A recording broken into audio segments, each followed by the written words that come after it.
تعلیمات سے دور.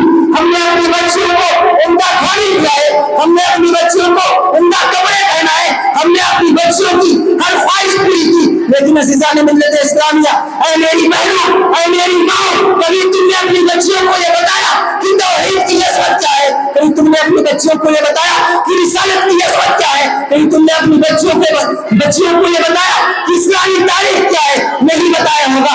عزیزان ملت اسلامیہ, آج ہماری بچیاں اگر غیروں کے ساتھ جا رہی ہے, اگر وہ مذہب اسلام کو چھوڑ رہی ہے, تو اس کی ذمہ داری آپ کی لیے.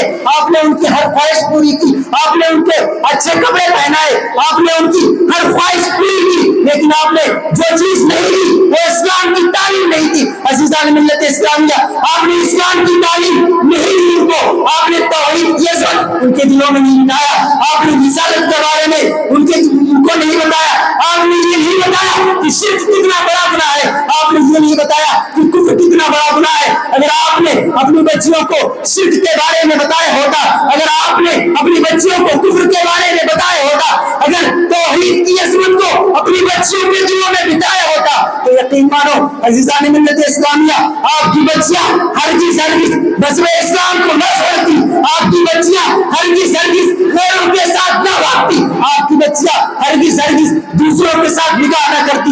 لیکن ہم نے اپنی بچوں کی ہر مانگ پوری کی, ہم نے اپنی بچوں کو سینے سے تو لگایا, لیکن آقا کریم صلی اللہ علیہ وسلم کی سیرت کے حوالے سے انہوں نے بتایا توحید کا مقام کیا تھا, توحید کی عظمت کیا تھی, رسالت کی چیز کی نام ہے, اسلامی تاریخ کیا ہے, حدیث کیا ہے, قرآن کیا ہے, یہ ہم نے ان کو نہیں بتایا. نتیجہ یہ کہ ہم نے ان کو نہیں بتایا کہ توحید کیا ہے. عزیزان ملت اسلامیہ, تو توحید اور شرک میں فرق نہیں کر پائی. انہیں یہ بس یہ معلوم چلا جو مذہب اسلام ہے وہی ہندوازم ہے یا وہی سکھزم ہے, اس وجہ سے انہوں نے اسلام کا دامن کھول دیا.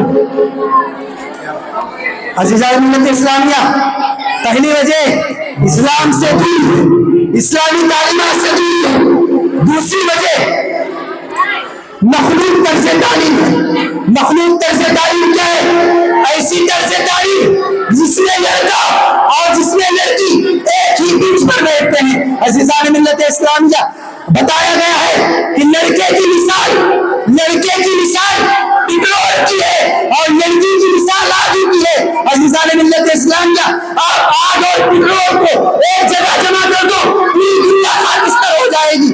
یہی وجہ کالجوں میں ہوا کہ ہماری مسلم بچیاں غیروں کے ساتھ بیٹھی, ان کے ساتھ انہوں نے رہ کر کے تعلیم حاصل کی. انہیں اسلام کے بارے میں معلوم نہیں تھا. جب وہ غیروں کے پاس بیٹھی, جب وہ غیروں کے ساتھ بیٹھی, تو انہوں نے یہ بھی بلا دیا کہ ہم تو قوم مسلم ہیں, انہوں نے یہ بھی بلا دیا کہ ہم تو محمد عربی کا کلمہ پڑھنے والی ہیں, انہوں نے بھی یہ بھی بلا دیا کہ ہم اسلام کے ماننے والی ہیں. لہٰذا انہوں نے کیا کیا, انہوں نے یہ کیا کہ وہ اسلام سے دور ہو گئی. جب وہ اسلام سے دور ہو گئی تو غیروں کے ساتھ چلی گئی, انہوں نے بھاگ کر کے دوسروں سے نکاح کر دیا.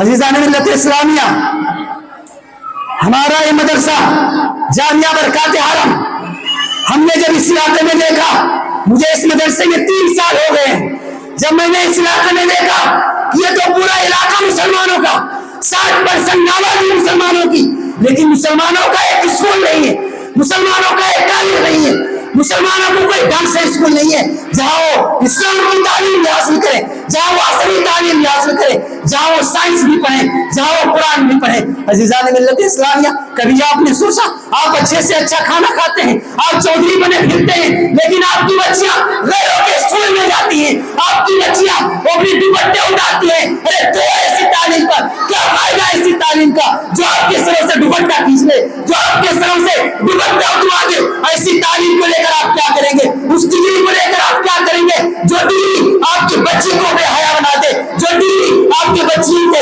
عصمت کو تار تار کر دے. عزیزان ملت اسلامیہ, آپ سے گزارش ہے کہ جب آپ اپنی بچی کو مدرسے, جب آپ اپنی بچی کو اسکول میں بھیجیں تو یہ دیکھ لیں کہ ہماری بچی جہاں جا رہی ہے وہاں کوئی فتنہ تو نہیں ہے, وہاں کوئی فساد تو نہیں ہے. اگر آپ نے ہوش کے ناخن نہ لیے تو بچی آپ کو عزت کا جنازہ نکال دے گی. عزیزان ملت اسلامیہ, ہم نے بتایا کہ دوسری وجہ اسلامی تعلیم سے دوری اور مخلوط طرز تعلیم ہے. تیسری وجہ کیا ہے, ہماری بچیاں جو غیروں کے ساتھ بھاگ رہی ہیں یا جو اختلاط کا شکار ہے, تیسری وجہ ہے بے تحاشا جہیز کے مطالبات. کان کھول کر سنیں آپ، ہماری بچیاں اور غیروں کے ساتھ شادی کر رہی ہیں تو اس کی ایک بڑی وجہ جہیز کی لعنت بھی ہے، اس کی ایک بڑی وجہ جہیز کے مطالبات بھی ہے. ہم اپنے بچیوں کی شادی کرتے ہیں، آپ اس باپ سے پوچھیں، اس کی پوری زندگی نکل جاتی ہے، اس سے یہ فکر دامن یہ رہتی ہے کہ ہمیں اپنے بچوں کی شادی کرنی ہے، ہمیں اپنی بچوں کی شادی کرنی ہے. مفتی صاحب بیٹھے ہوئے ہیں، آپ ان سے پوچھیں کہ اسلام میں نکاح کتنا آسان ہے. مفتی صاحب آپ کو بتائیں گے کہ اسلام میں نکاح کی حیثیت صرف اتنی ہے کہ 2 گواہ ہو، مہر ہو اور ایجاب و قبول ہو. عزیزان ملت اسلامیہ، ایجاب و قبول ہو، 2 گواہ ہو، مہر ہو، نکاح ہو گیا، باراتی آئے یا نہ آئے، چاہے عذاب دے یا نہ دے، لیکن نکاح ہو گیا. اسلام نے تو نکاح کو اتنا آسان بنایا تھا، اسلام نے تو نکاح کو اتنا پرکشش بنایا تھا کہ غریب سے غریب آدمی بھی اپنی بچی کی شادی کر دے. کسی کی بچی اس فکر میں نہ رہے کہ میرے والد صاحب کہاں سے انتظام کریں گے. کسی باپ کی عمر کسی باپ کی پوری زندگی اس فکر میں نہ کر جائے کہ ہمیں اپنے بچوں کی شادی کرنی ہے. عزیزان ملت اسلامیہ، اسلام نے تو صرف اتنا کہا تھا کہ 2 گواہ بلا لینا اور ایجاب و قبول کر لینا اور مہر دے دینا، ہو گیا نکاح.